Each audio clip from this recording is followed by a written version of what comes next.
What's up, Lego builders? Welcome back to Coconut Brick Studios. I've got good news and I've got bad news. The bad news is I just discovered, or better remembered, there's an entire wall missing in the Imperial base and no one's coming to build it for me. The good news is I get to check something off the to-do list this week when I finish the secret tunnel. I'm also knocking out a lot of progress in the wastelands, including building an EWAB nest, keeping a watchful eye out for any rebels bold enough to show their face near the trench. If you now have secret tunnels stuck in your head, don't forget to execute Order 66 on that like button. And let's get building. The trench was the last thing I needed to lay out to be able to finish plating off the mock and build the rest of the terrain. I'm anticipating more partially submerged vehicles and explosion craters, but before I can get to that, I need to finish the side walls so there's something to support the filler plates. But before I can build those, I need to figure out how the side walls connect to the trench. The angled walls of the trench make for a weirdly shaped hole that I'm not really sure how to fill. A small vertical rise which gives way to a rather steep angle. Lego has yet to make a brick in this shape, so I had to get creative. I started by experimenting with different slopes. I figured the 1x2x5s would be my best bet, but unfortunately they weren't steep enough and left a gap at the top of the wall. Then I had an idea. Instead of filling in the hole and trying to just match the shape as best I could, why not just cover it up? I started playing around with some wedge plates and came up with a shape that lined up pretty closely to the trench outline. Once the design was figured out, I built a mirrored copy for the other wall and a strip to go in between the two. I figured if the two panels were connected, it would look better. This is a great example of working smarter, not harder. Instead of spending a bunch of time and effort trying to fill in the hole perfectly, I'm just going to cover it up. Once the panels are in, I can just attach them to the sidewalls via headlight bricks and see if this is actually going to work out. Now I can finish building the sidewalls. I don't need to run them all the way to the trench, just far enough behind those panels that it looks like the dirt continues right up to it. Once the sidewalls are done, I can add the black frame and check them off my to-do list. While doing the sidewalls, I realized I can finally finish the secret tunnel. Remember that? All the way back from week 1, it was the first thing I started building in the very first update and literally haven't touched since. It's all done except for the last wall, which, you guessed it, couldn't be built until the trench was in. I'm sure some of you are thinking secret tunnel from Avatar, but that's not what's going on here. I wanted one of the side stories of the mock to be a group of rebels tunneling their way into the Imperial trench to then launch an ambush and do some damage to the base. So I built an underground shaft lit with lanterns and supported with wooden girders. It's a little more advanced than your Disney Seven Dwarfs digging operation though. I'm gonna have a giant drill and a steel minecart with dumping capabilities for removing the rubble and dirt. And doing that dirty work will be the massive drill. I thought about having the rebels doing it with pickaxes, but that just felt too old-fashioned and slow. The war would have been over by the time they dug their way to the trench. Protecting the operator from flying debris will be a large sloped panel, and since he now can't see what he's drilling into, I put a screen on the other side to give him a nice view of the drill in action. I say drill, but let's be real, it's a horizontal jackhammer.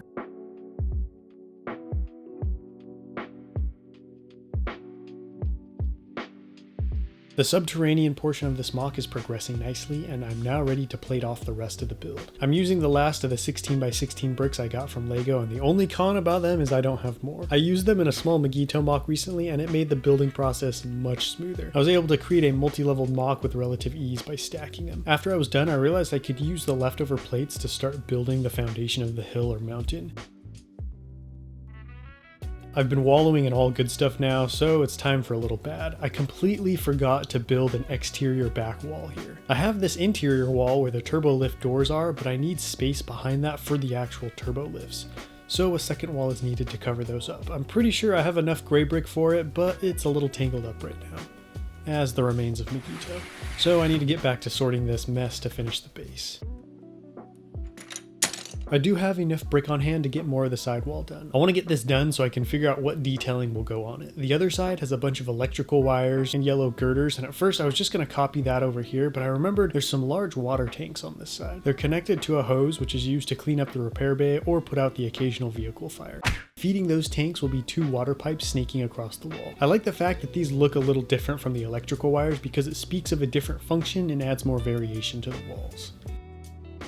Things are looking spicy out here in the wastelands. I was able to cap off the trench very nicely, and the side walls run up behind the plate a little so everything connects together seamlessly. Unfortunately, I'm running very low on dark bluish gray plate, so I wasn't able to finish this patch of the dirt detailing, but I got enough done to be able to plate off the rest of the upper terrain, which is all that matters for now. The only thing I don't like here is how bulky this is. The trench cap sticks out kind of far compared to literally everything else except for the black frame, which just looks kind of weird. I'm thinking about maybe adding some slopes to the sides to smooth things out, or just take off the entire row of tile so it's just one row of plate, but let me know what you think of this little section in the comments. The tunnel is officially done, which is a fun surprise. I always love getting to check something off as completed, especially when I wasn't planning on doing that going into the week. It's not a super integral part of the overall story, but I think it's an important piece of world building. It helps the mock feel more expansive. Now we know there are multiple conflicts and attacks going on throughout the build, not just where the main story is taking place. I love the little minecart and drill. They provide a gritty coal mine vibe and show the rebels are using whatever they can get their hands on to fight the Empire. The drill is a little bulky and weird looking, but that's what I want. This is a ragtag rebellion at war.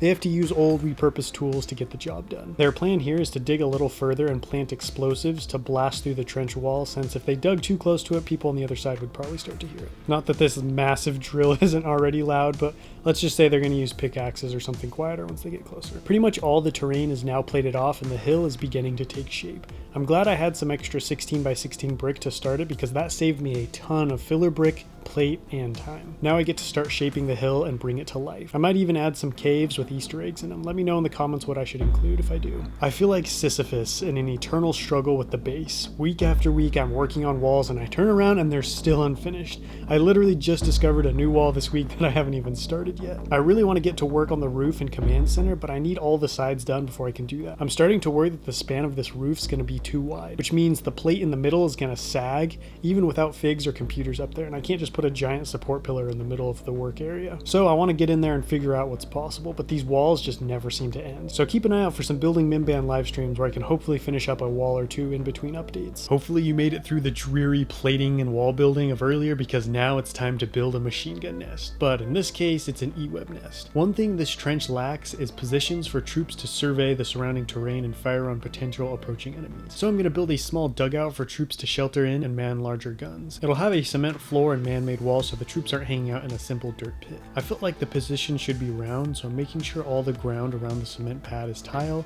so I have a smooth surface to build a curved wall later on. I'm making a sandbag wall out of a bunch of rounded 1x2s, stacking them on top of each other in a pyramid-like shape until I get to the desired height. I really like this technique, as it's a simple way to get a really cool looking wall which can bend in just about any shape I want. To make it a little taller, I'm stacking 1x1 studs on the edges. Once the wall's in place, I added some more round plates to enlarge it a bit and started covering the front. I want the gun position to be really well dug in and protected, and this is why I wanted the ground so smooth in front. Now I can slide chunks of slope bricks around until they match the curve of the sandbag wall without needing to connect them to any studs.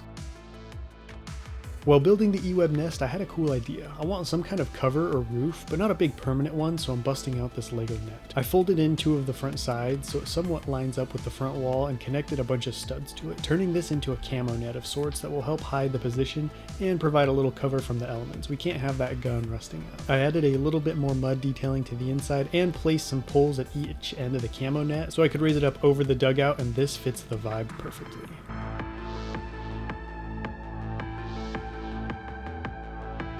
I want to start the hill/mountain now because I have a feeling it's going to be a lot more work than we realize. First things first, I need to cover up the backside of filler brick. It's all going to be brown, and this brings up one of the unfortunate aspects of using 16 by 16 bricks as filler. You don't have a hollow interior like you would with stacks of brick and plate, which is necessary if you want to add something like a cave or hole to the side of the mountain. I did catch a lucky break though and realized I can use all the reddish brown plate I had to pull up under the landing pad over here at the base of the mountain. So that makes me feel better because I had a lot of reddish brown plate just laying around. I don't have enough studs to finish the camo net on the E-web nest, but other than that, it's all done. I really like how it turned out. I was a little worried the reddish-brown slope chunks on the front wouldn't fit together well, but I stuck some tile and cheese slopes in between the bigger gaps, and now it looks just like a round dirt mound. I'll probably add some smaller details inside the fixture later on, like some food or more mud, but even with the gun, I have room for another trooper to keep an eye out for enemies. It's good to know this side of the perimeter is now safely guarded. Remember, this isn't a frontline trench, but a defensive one, back behind where most of the intense fighting is taking place, so it's not going to be your typical build with lots of soldiers lining the inside wall firing out. There aren't any massive Mimbanese armies pushing this far back through Imperial lines, so it's not really necessary to have the trench lined with guys staring out at nothing, so all I really need are a few of these nests placed along the trench line to keep an eye on things. The mountain, or hill I guess, is starting to take shape. I'm still trying to decide if I want it to be really steep and sloped like I normally build, or something a little flatter with more plateaus on it. I'm leaning towards the second option since this layout is more suited to that design, plus I'll have more space for trees and rebels hiding on it, but that'll be a more challenging design to pull off accurately, so we'll see what happens.